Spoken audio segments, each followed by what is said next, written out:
Hey, what's going on out there, YouTube? It's SEO0320 representing JVS. I'm back again for another review for Westworld Season 2, Episode 7. This is actually masterclass writing, storyboarding, and merger of payoff when it comes to arcs. Because up to this point, like I was like, you got all these different narratives going all these different places, and then you get like some great episodes. And the last 3 episodes have been amazing. Then it's like these revelations start interweaving, like what Dolores did to Teddy, what Dolores did with Bernard that we didn't know about, what Ford has been doing this entire time. Like, it's like, if you look at My Hero Academia, you know what I'm talking about. All for One, he's the all for one of all of this, and you don't even realize it. And it's crazy because Anthony Hopkins is a straight up savage, man. His presence just dominates the area. Like, whenever they did like that panned out cinematic mode when Bernard was in the world and talking to him, enveloping him, and then they get to where they got to get to, and you find out when he puts his hand up like this, by the time he gets his hands up like this and it starts getting black, I was like legit feeling scared. I was like, this is Hannibal Lecter all over again, and he embraced that scene like a savage. Maeve's arc, like,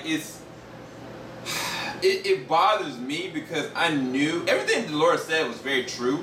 What they're gonna do and how she's doing it and what's really holding her down.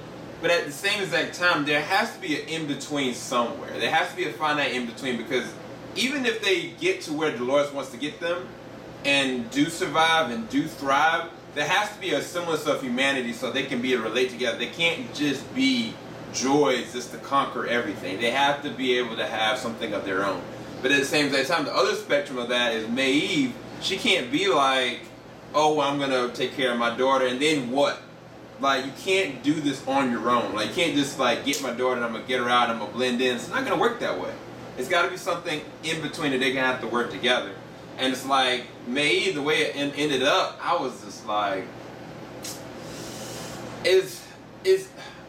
it's done because I knew it was gonna happen. That's the reason why I feel like it's done. Narrative-wise, it makes all the sense in the world. Even the point where you got her lined up against the man that put her in that oppression, the man in black, William himself. And I'm telling you, William took an L this episode.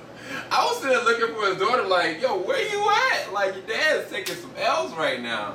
But then when what happened with Maeve, I was like, really? And I wonder, honestly, now that I know what Ford is capable of, if all this is an elaborate ruse. I really just don't know what's gonna really happen. But it all centers around Bernard. Like, Bernard's been used by everybody. It's like he has full awareness of it. And it's crazy because I remember when the first season, when he realized who he was, and he went to Ford and tried to kill Ford, couldn't. And then like ended up putting himself down, and it was just like, this is that all over again, but on a mental, emotional level. Like, he has no control, and I don't know if he can be able to get it back. Honestly, I really don't know how it's gonna pan out, but it's a great story, great storytelling. The guy that betrayed Maeve, that homeboy, he's gonna take an L. Maeve is gonna come back with the vengeance and fury with that. I was looking for Maeve's people. I don't know where the heck they are during all this. Just like I didn't know where William's daughter was. It didn't make really much sense. Dolores she's a hypocrite.